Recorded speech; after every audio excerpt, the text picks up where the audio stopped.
What's up, homies? What's up, homies? What's up, homies? Welcome to the Knowledgeable Homeowner Podcast.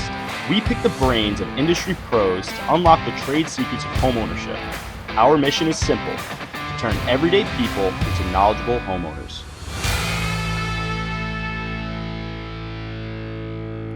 What's up, homies? Welcome back to the Knowledgeable Homeowner Podcast. I'm Sturdy Joe.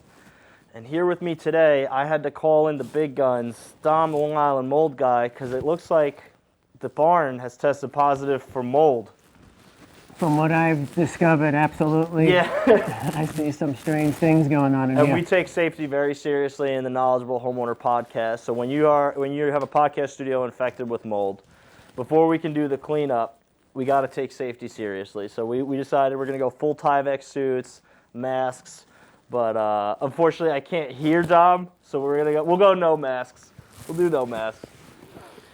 Oh, that's much better. All right, we're gonna brave the mold in the studio. But welcome back, man. Right. Yeah, welcome back. How you been? I've been good, man. I've been moldy. Been moldy. I was gonna say, yeah, it's not Moldy Monday, but we're gonna talk mold today. The spring is here. We're getting, it's decently wet season. I'm running into a lot of different mold stuff. And I thought it would be a cool idea to have you come back, maybe talk some spring mold tips, maybe tell some scary mold stories. But yeah, got some of those. Yeah, with the spring season coming in, is it expected? Does your business pick up with calls for mold and whatnot? It does. I actually call this, or around this time, the beginning of mold season is when we're getting out of that chilly weather, and as it starts to warm up, all those winter problems tend to start flourishing. The people who haven't gone down in their basements are finding some things out, and again, maybe getting that pool stuff out from the basement, find mold, and this is like discovery time. Summer homes, people getting ready for that, or finding mold in their summer homes. Discovery time is a good way to put it, because we're shaking and moving. We're going into the storage areas that we haven't been in a while. We've given the moisture a long time to turn into mold. So are there really reoccurring mistakes you see people make maybe over the winter that are leading to mold issues in the spring? Well, a common thread is people just don't go down into these spaces often enough to take a look around until it's too late. They do their stuff, they'll put their storage down there, maybe at Christmas time when they're getting some decorations out of something, but probably not again till around now. That's so from January to April, storage area. So storage area is a big spot that you'll see with the spring mold. Now, talking about the seasons with mold, what are like the ideal conditions for mold? And I'm assuming that that's why there's seasons for it. What are the ideal conditions for mold? Well, I'd say anything over 68 degrees and up, between 68 and 82. And of course, humidity plays a factor. So anything above 50% humidity and the right temperature, and we got the right recipe and some moisture to it. So 68 to 82. So really like the ideal indoor temperatures. Like you're in your house, you're pretty much going from 68 to 82. So, okay. Other parts of the year too, because now I'm thinking about it. If it's 68, we have some warmer like Indian summers. Can mold be an issue in the fall too? All times of the year. Fall, spring, winter time even. Again, because the inside environment is warm, we're keeping the heat on. So if there's a leak or a foundation problem again, and we have the warmth in the water, so it really doesn't matter the time of season. It's just more predominant when it's warmer and more humid out. Yeah, and in the spring season, it's the rainy season. If you got snow in the summer, for the winter, it's melting. On other episodes, we've talked about drainage issues with the house. It's getting warm in here. Yeah, it's getting a little warm here. Always heat builds up in the suit. Yeah, we got our sweatsuits on. What are some basic spring maintenance tips that we can give to the homies to maybe limit our risks with mold coming this time of year? Cleaning is always important, keeping dust and dander down in the home, because once moisture is introduced to a dust source, we can get mold on surfaces. Being organized, again, spring is a great time to get organized, go through those spaces, that you haven't been in a while and things you haven't used in a while, and maybe get yourself organized, because being organized, you can actually see your space now. Yeah. And I maybe think it's a see huge any part problems. of it. Like we were in a basement not too long ago where mold was starting to really form dark. Like I think it ended up being black mold was growing on the base of the drywall, but it actually looked like what was concentrating the water there. It was an area between the foundation wall and the finished basement wall. There was like a 2-foot gap. They had like a cardboard box there that was just, I guess, just soaking up the moisture. Like they probably had some moisture intrusion. The cardboard box was disgustingly moldy, and then it looked like that was like the epicenter. And then the nearby areas were getting moldy too. And I feel like, yeah, you know, the drywall will suck up water, but it'll dry. But the cardboard potentially was another place to hold even more water. So if they would have just kept it clean. And not use cardboard, especially directly on the floor. Yeah, that's what it was. It was like funny because like when you really looked at it, like they had a legitimate mold problem, and they had a water intrusion issue. So I'm sure there would have been spots of mold staining in other areas, but it looked like it was like all leading back to a decent sized piece of cardboard sitting on the floor. Yeah, just getting eaten away basically, because that's what mold does, is eat stuff like that out in our environment, put it inside the house, and it's going to love that box and make it a nice little treat for the mold. Yeah, so I'm definitely starting to see it more. Damp crawl spaces, basements. Obviously, it's the time of year where I do have the conversation a lot, talking about attic ventilation, basement ventilation. I have a little bit different of an approach. I think everybody defaults to dehumidification. Dehumidification helps lower moisture levels, but it's kind of a temporary solution to quickly lower the moisture levels. Most of the humidity problems we have in unfinished spaces can be solved with ventilation. Like I'm big on properly, even power venting a crawl space, power venting an attic the right way, because we don't want to cause pressure issues.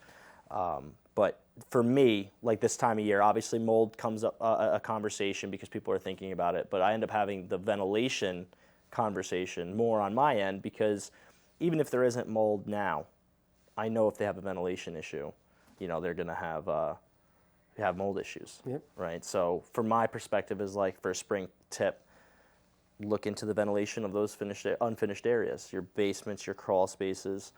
Sometimes we'll have a crawl space built off of a basement, and those are the ones that I find a lot of like potential mold in, because you'll have your basement, you'll have a crawl space, and they'll put a window between the crawl space and the basement, because the crawl space gets pretty cold. It gets colder than the basement does.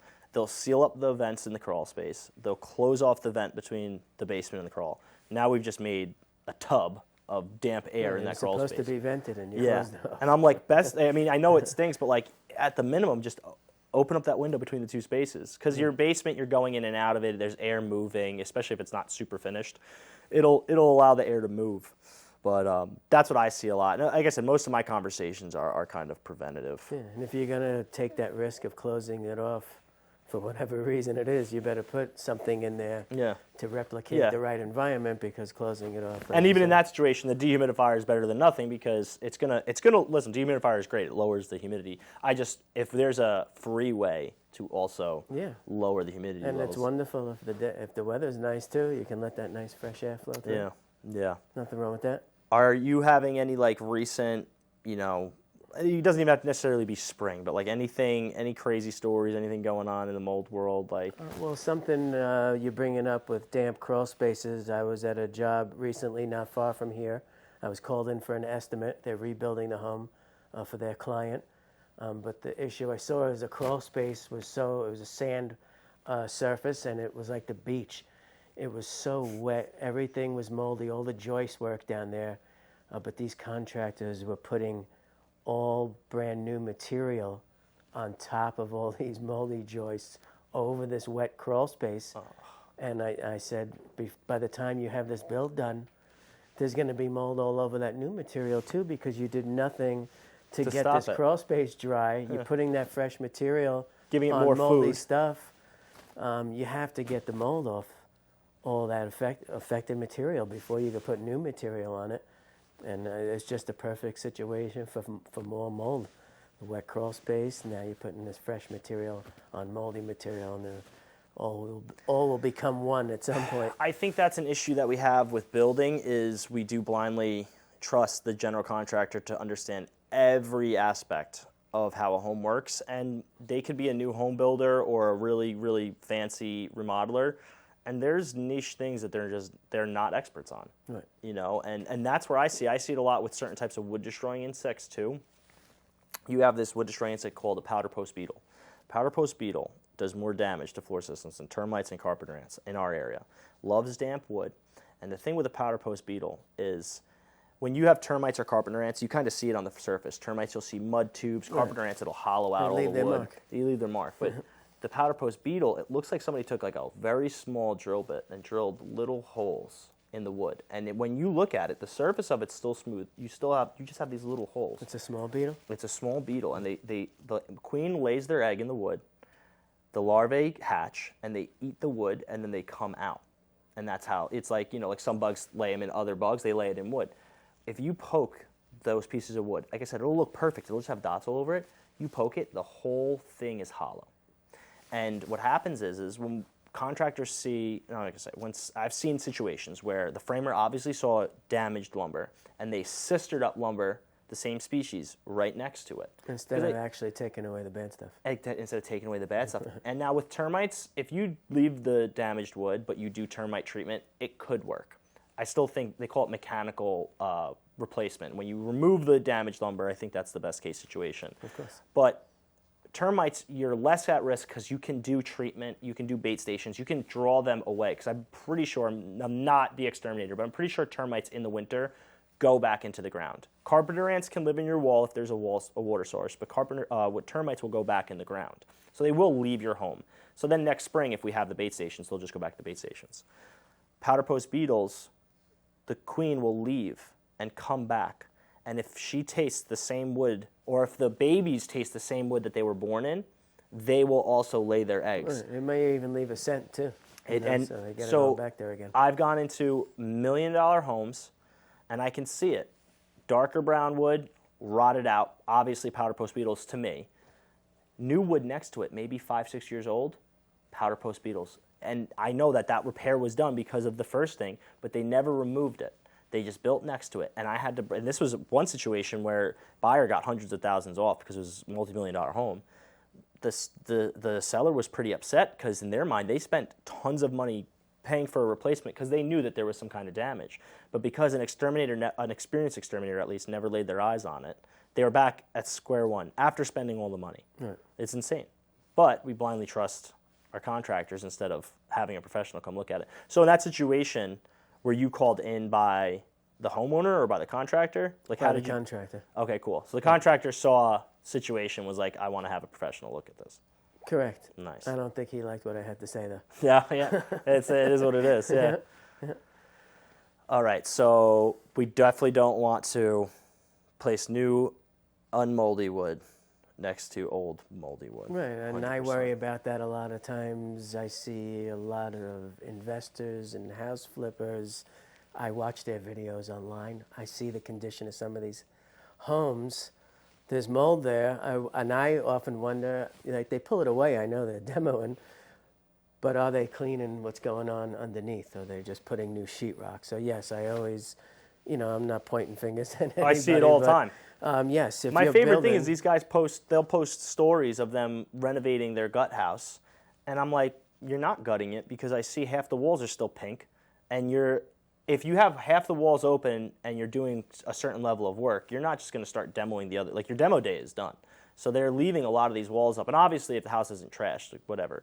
But some of these houses, you need to get the walls open, clean it. So what you're saying is they can't just take the drywall off. They actually have to clean right, you the should framing. clean all the underlying framing, if it's not rotted, of course. Yeah. And put it back on, put your sheetrock up on clean, disinfected surfaces. Yeah. That's definitely probably not happening very often. And it's not just mold either, right? We see hoarder homes, animal homes. So even, right, animals could be going on, knock the place down. Animals could be defecating on the walls. So you rip the wall away. But again, what's underneath is being cleaned and disinfected and deodorized. What type of health properly. hazard do people run into with animal waste and like pest intrusion? Is there health issues with that? Well, I know with like rodents, you have hantavirus. Yeah, I did a little post on that one. Yeah, and I mean, you breathe that stuff in. I know a lot of times I'll run into it doing mold jobs. I'll pull down a ceiling. I'm like, holy, it's raining. Oh. You know, mouse shit. Yeah. Excuse Yeah, me, all over the place. Yeah, it is. You know, and sometimes it'll be a job that's not even very moldy, but then all of a sudden I'm bombarded with that. Like, Yeah. get the suit back on. Nothing worse than, like you said, when but- you're pulling the ceiling down and you but get the same, mouse droppings raining Even on you. raccoons or anything like that too. It's just, fecal matter. You don't want to be dealing with that. Probably even worse than mold. Yeah. What is like a cleanup for pest intrusion like that? Like, what is normally involved with that type of cleanup? It's similar to mold, but you have to. The thing here is because there's a massively bad odor involved. So you have to remove everything that animal defecated on and did its thing on, because if you don't, now you leave this material behind regardless of how much you clean it. If you have urine embedded in the wood, that's got to go because that'll come back to haunt you. Mm-hmm. Because of the smell. Yeah, because of the smell. Yeah. Yeah, because I can smell it. Like, I can actually, in like the back of my throat, there's just that pungent. Yeah, it's all musky. Yes. Yeah. Ugh. Smells like animal in here. I went into one flip attic, and it was, in Mastic somewhere, the house is probably vacant, and they started to clean up the raccoon poop. But I guess the workers just never told the boss it wasn't done, so they had scooped up all the raccoon poop in there, and they piled it into one section, and that one section was within like 2 feet of the scuttle hole.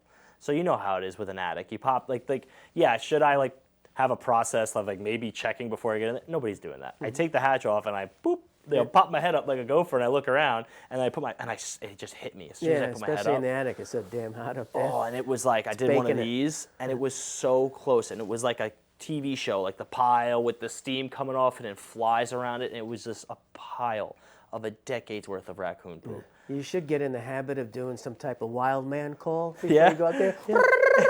Some crazy noise just to scare anything away that might be up there. No, the worst is going in unfinished spaces. And this is fellow crawl space dwellers can get this. The amount of fucking clowns, glass doll clowns, and mannequins that I run into in attics and crawl spaces. That is the worst. I'd almost rather see something living than I'll be in a crawl space and I'll do one of these and there's a freaking mannequin. Why do people have so many mannequins? Mm-hmm. And clown dolls. This is the worst. Yeah. And they're always in the creepiest spaces. Yeah, and I'm crawling through, fitting my big ass in a crawl space, and then it's like I'm looking for defects and I'm getting spooked by stupid shit in there. But yeah, you get it because you go in the crawl spaces too. But I see a ton of pest intrusion in houses. At the minimum, mice. I see so much mice. Not the actual mouse, but we see the pest, the little poopies. What I will see is the mice burrow in the pink fiberglass insulations. And one of the telltale signs for me is I feel like to the untrained eye, it just looks like insulation, but I see them boring holes through the bad insulation. If we're lucky to make it more obvious, it'll have fallen down. Because I feel like that makes it more dramatic. What you were saying is if they're nesting in the insulation's garbage, right? Correct. Because I do recommend that. When I see them nesting through it, I know the cost of pink bad insulation getting replaced in a crawl space, it's really not crazy expensive. I just think it's worth the expense to get rid of that. Yeah, because again, gross. They're doing all types of stuff in there. Most of the time it'll fall. Mouse love. Make a mouse love. Defecating. Yeah, just shitting and loving in your insulation for free. Right, that's what they do. Eat shit and love. And they make it a lot. Yeah, 2 mice could turn into 1,800 or something like that. I've heard that number, something around those lines. They can reproduce so many times in a 1-year span. Yeah. But okay, so I'm big on that. I'm having a mouse problem here. You need a cat. You have too many dogs. Well, so I had the chickens. The chickens brought the mice, and the cat.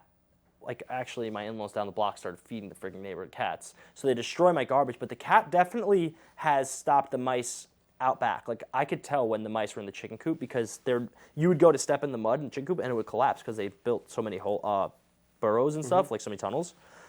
But I think that pushed them into my crawl space because I'm starting to notice by like my boiler room, I'll see, and these are good little signs of pests, is they need to nest with things. So I see little bits of my pink insulation, like little cotton candy, and it's pulled out, and they'll just, they use it for nesting, but some of it drops. Little pieces of paper and stuff. Yeah, like they can nest with that. So I think the cat might have drove them in the crawl. So now they need some place to run and hide. Yeah, so I think now I gotta kick them out of the crawl, and they're gonna come. They were in here for a while. When I bought this place, it was abandoned, and this was like a workshop. So it's just been an ongoing varmint battle. And you're next to a big field, open field. Too. Yeah. I get moles in the yard. That was what I thought were pretty cool. My dog is always chasing after them. Yeah, but those stay in the yard, right? I don't think those go in. They hang out underground. Yeah, they hang out underground. But yeah, definitely seen a lot of pest stuff. Any other cool spring mold stories recently? Anything, I mean, there's always some type of story going on. Who do I get a call from yesterday? I mean, even just a phone call sometimes, get me amazed. Not to knock. I don't mean to knock anybody. Knock them.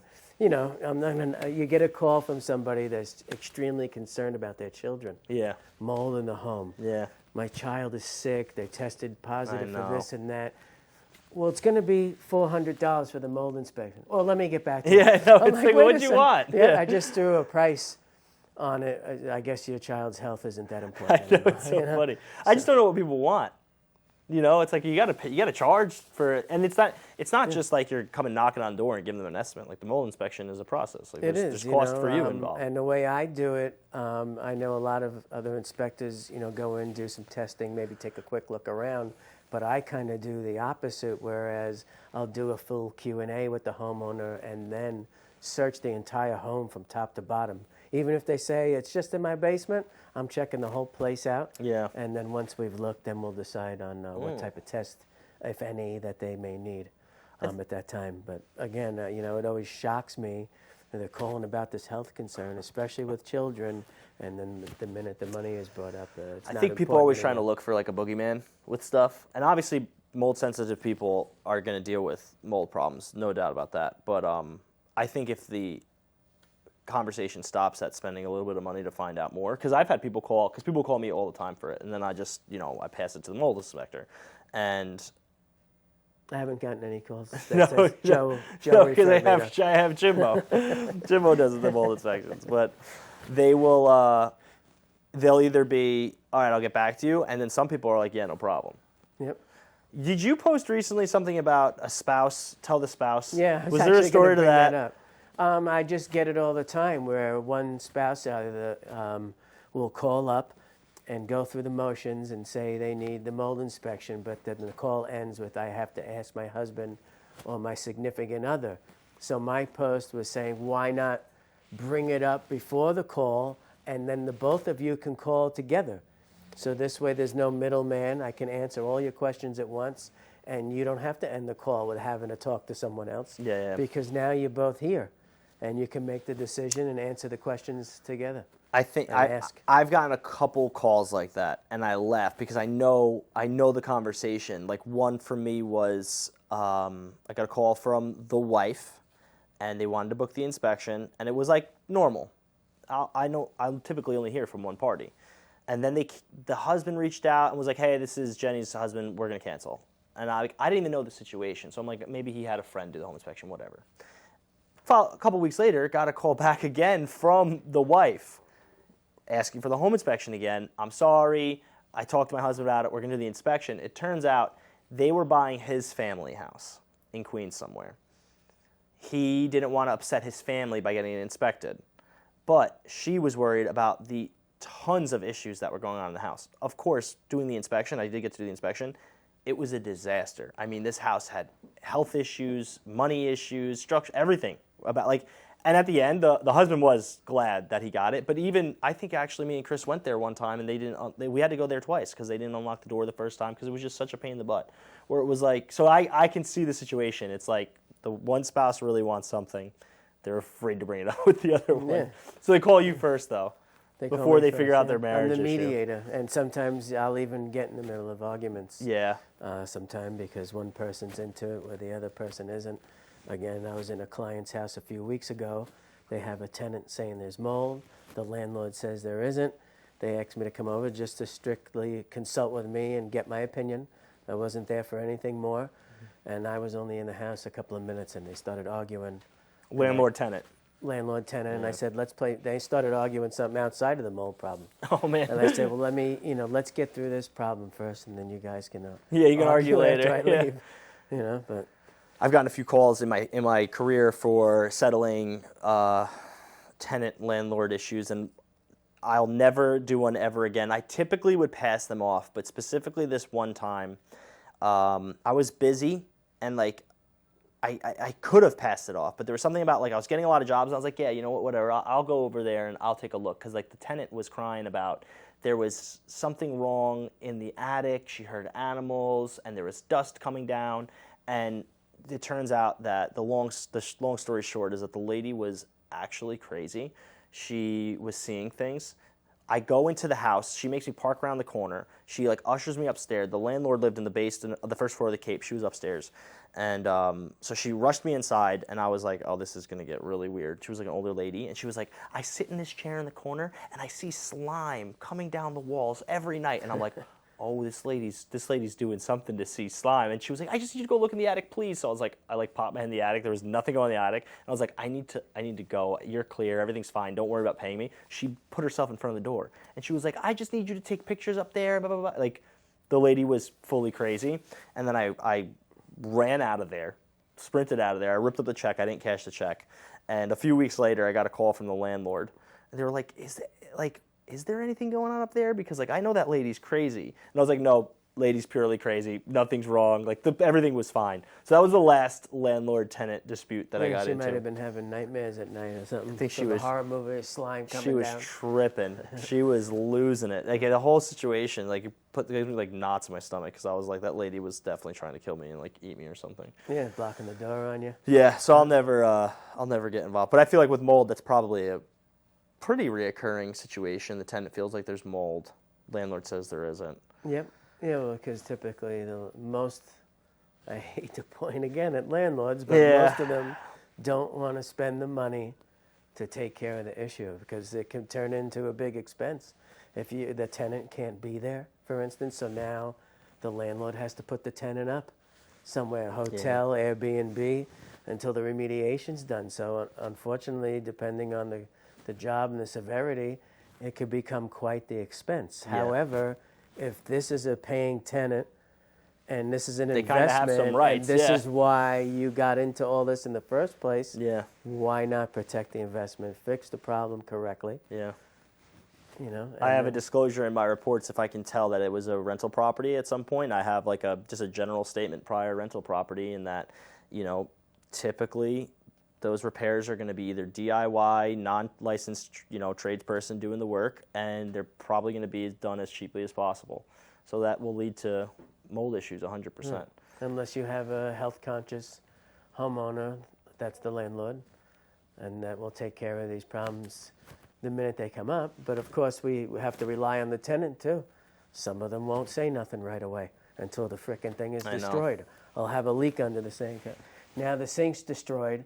You're going to get mad at the landlord for not fixing it, but you never told you're him. actually the worst one in that situation because you saw damage going on and now they let it get worse. Right, and they may make it look like the landlord's fault when really if they would have said something sooner, perhaps the landlord would have fixed it when you told them and it wouldn't have got to this. Yeah. So it's a two-way street, Have you ever been called in as an expert witness in a lawsuit or anything like that? Because I feel like that's the next step. The landlord's not going to fix it. The tenant's going to have to probably, I don't even know, what do they even do in that situation? Well, move out? Knock on wood. Yeah, luckily. I've never had to go to court for anything, and I feel I'm a good judge where I won't take certain situations because I know it'll turn into drama. And that one I just mentioned, I said to the homeowner, I don't want to come to your house. She was a very nice woman, understood where I was coming from. I explained why I didn't want to come. I don't want to get involved. Yeah. It's already a drama situation. Yeah. Now, how do I know what this lady may say about me? I can walk out of here and she could start slandering my company because she feels They're just going for we blood didn't at that say the point. right thing. So I Yeah. said, I don't want to come there. And sure enough, after I left, who's texting me but the tenant? I didn't give him my card, but the tenant's now texting me, asking me all these questions. Obviously, they were online doing research on the internet and asking me all this, what's my mold license number? Oh, and I really? was like, well, you didn't hire me, so I Yeah. can't give you that information. Yeah. You know, your landlord hired me. Yeah. Thankfully, I diffused that before they ended up having a situation with me, and I said to myself, I didn't want to come here in the first place. Yeah, I know. Here I am, but thankfully, at the moment, Yeah, no everything's further good. drama from that. Ugh, the drama. Yeah. And I'm just trying to be helpful. Yeah, exactly. Well, and I think too is like a lot of those situations, like you said, they were arguing about other stuff. We did a home inspection once on a house that was tenant occupied, and we found out that the tenant wanted to buy the house from the landlord. They couldn't qualify. They couldn't afford to buy the house. The landlord gave them like months to figure it out, and they just couldn't. And eventually, and listen, there's 3 sides to every story. But after meeting the guy, he didn't seem to be like some shystery, like typical landlord. He was a older, Irish, off the boat Irish guy. Yeah, he wasn't a shyster. He was just a dude who had a house that he rented out to a couple, and they couldn't afford to buy it, and it was an expensive area, and it probably was out of the price range. Whatever. My clients end up getting their offer accepted. The tenants are supposed to be out. They agreed to the time because there's always this back and forth when it's tenant occupied. So we make all our schedules work. They agree to the time. They're not there during the inspection. They locked all the doors. They not only locked all the doors, they changed the lock. So the landlord can't get in. He was a big off-the-boat Irish guy. He was like, I'm going through the window. I'm a lot smaller than him. I was like, I'll do it for you. We could see that the double hung window was unlocked. I go through the window. The tenants had their like Ring cameras set up. They call the police on us. The police come. Suffolk County Police comes. I'm on the roof. Chris has inspected the inside. They must have thought we were like doing some like major robbery because like 4 police cars pulled up. Luckily, the landlord, like he knew it was going to be some stuff, so he had all his documents and stuff there. I guess he had a lot of issues with them. The police actually said, and you know, we're a tenant-friendly state. You know, we're not very landlord-friendly in New York. But he said in that situation, this is documented that the tenant is being a nuisance and being disruptive, and it actually worked against them. And especially if they're changing the locks on the Yeah. house that doesn't belong to them. Stuff yeah, like that. yeah, it was a big deal. But I'll never forget that one. I almost got a light breaking and entry charge for trying to do a home inspection. Yeah, that's a nice little notch to have on your belt. Yeah, you know, stupid stories that happen. But the landlord-tenant things is just something else. And I said, with mold, it probably makes a lot of sense. Because even like people I know like that are renting, like it's always on their mind. Like they're like, is this place smell moldy? Yeah, And they did probably. have some mold this Yeah, time. it probably is. Yeah. It wasn't the worst case in the world, but But at that to point, I'm just somebody going to it move can out. Like, why, as a tenant, like your best bet, they're not going to fix it. Just move out. be. Right. Like, why? You know, I know you don't want to uproot your life, and maybe the rent is a good price, but maybe that's why you're getting a good price for the If rent you're because having they're not doing problems anything. now, what's going to be down the line? Yeah, but any other great mold stories come up, or any other points? Because like we did our episode last time, was there anything left out that you wanted to bring up or talk about? I know not particularly any stories. I mean, I got some things happening. I know I Talk about it. was telling you about that I become a distributor for a new technology air cleaning system for both residential and commercial applications. I know I meant to set some time aside to talk to you about it because I know you're getting into the duct thing, if I'm not mistaken. Yeah, I don't we're know if doing we're HVAC. supposed to say that. Yeah, here. no, we got our HVAC But company they opening have up. systems that actually hook up to the HVAC system. Nice. It's just like a probiotic supplement for your body. This is a probiotic machine that enhances your home's biome, indoor biome. That's interesting. It's pretty cool stuff. So I'm going to be, bringing those to the market and Long Island homeowners and commercial property owners. Great for doctors' offices, gyms, because it not only kills mold in the air and the surface, but also viruses and bacteria. So it's dispersing a probiotic. It's Correct. not a chemical. It's not a chemical, no. It's Because in the HVAC industry, people, I mean, they don't do it as much anymore, but they were like dumping ozone into HVAC systems because it would take the solids and make it heavy, but breathing in ozone is bad for you. So we got to be careful what we're putting in the air. So they're putting in, it's a probiotic. It's a probiotic, that's and so it's interesting. also EPA approved and deemed safe. That's amazing. It's pretty cool stuff. Yeah. So I'm getting some pamphlets together, Yeah. and I'm going to start hitting like the trade shows and stuff like that, and bringing it out to the people, sharing it with my clients and other people I know. I'm pretty. Well, your excited duct about system is the lungs of your home. You know, it moves the air, it helps you breathe, and what you're breathing in is running through that duct system. We see a lot of dirty, nasty duct systems. So That's to for be sure. preventative, we can add something like this to our HVAC system, help improve the indoor air quality. And if you do it in conjunction with having your system cleaned, now you're putting into a clean system. It's going to help keep the germs and viruses down and the mold down in your system as well as the air and surfaces in the house. So it's because that was one of the things that for spring cleaning tip, your HVAC system. That was one of the things that we were talking about recently. Not just your central air system containing dust and mold, but the ductless systems. The ductless systems which is one thing is great about them, is they can be cleaned. They can be cleaned. You just got to know to call. If you have a ductless system in your house, turn it on to open up the flaps and stick a flashlight in there. If you see, it should be beige or gray or white or tan, whatever the color of the ductless head is that what you should see? If you're seeing staining in there, and I mean, I see some nasty Yeah, they ones. can get pretty bad, again, because people aren't maintaining them properly, so over time they'll get... So that's my big spring cleaning tip. If you have a ductless head or multiple in your house, shine that flashlight in there. If you've had it for years and you've never cleaned it, I know an HVAC company will tell you if they don't, but most of the ones I do know that they'll do it or they'll recommend a tech to do it. It's a little bit of a pain in the butt because some of the heads don't disassemble easily. Right. The newer ones, You have to know how to take them apart. and they're they're power washing them in the house. They have this little tarp they set up, so it is a pain in the butt. But Yeah, there's a process involved. I think it's much better than breathing in. I think it's dirty better than butt air. HVAC units because there's no duct work involved, and it can be cleaned. It can be thoroughly. cleaned. Yeah, it can be cleaned 100%. Right. So for somebody who suffers from mold toxicity, it might be a better choice for them instead of a whole duct. In-wall duct units, system. you mentioned to me, we Right, you had can't asked clean me them that. effectively? No, Okay. So in-wall units, if you look in them and they're dirty and moldy, you're better off getting. you're better off getting swapping it changed out. Yep. Yeah. Okay. It can't be cleaned the same way that mini split can. Yeah. All right, interesting. All right, Mike, he's telling us it's time to wrap.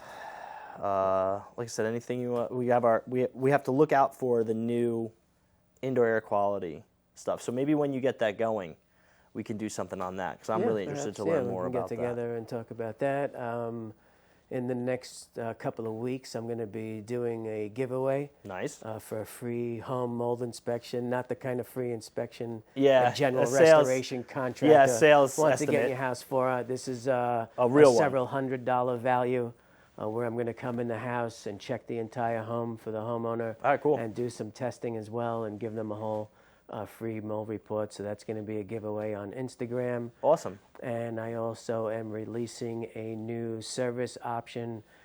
It's a home allergen audit. Cool. Where I'm going to come into your home and go through your house and basically, almost like you see with the diet gurus, getting rid of all your food. Yeah. I'm going to come through your house, tell you like it is. All the different, like a healthy home evaluations. Right. I've always thought of that. To help you get rid of the things you really don't need, Awesome. products that you're using that could be harming you, Yeah. and basically just get through the house and I get love the that. bad stuff out of there for you. All right, we got a lot of awesome things coming up. A lot of focus. I love it on indoor air quality. Yeah, lot of- because I we think it's- spend a lot of time in there, and people are getting sick in their homes, and that shouldn't be. Sick home syndrome. We're going to do an episode on that sometime soon, but that's one of the biggest incentives for me to get into the HVAC install industry is because I design HVAC and I see it's a lot of times not installed correctly. Yep. These houses are super airtight. If the HVAC, heating, cooling, and ventilation systems aren't adequate, people are going to be having issues. Yeah, you People are see gonna be it having far too so- often. Yeah, so we'll do another episode about that. But All right, cool. Thank you so much for coming on, man. Yeah, thank you. problem. Bringing the safety gear out. Yeah. We got our moldy. No Tuesday. Is there a T mold? Like we have moldy Monday, Stachybotrys. What did I say? Professor Penicillium. Yeah, Professor Penn. I don't know if I I have don't anything know, for Tuesday. but it's it was a moldy the Tuesday next time for I sure. come back, I'll have something We'll for think of Tuesday. something good. So thank you so much for coming on, man. Appreciate it. thank you for sharing having the me. knowledge with the people again. Thank you guys for tuning in. Till next time, stay knowledgeable. And mold free.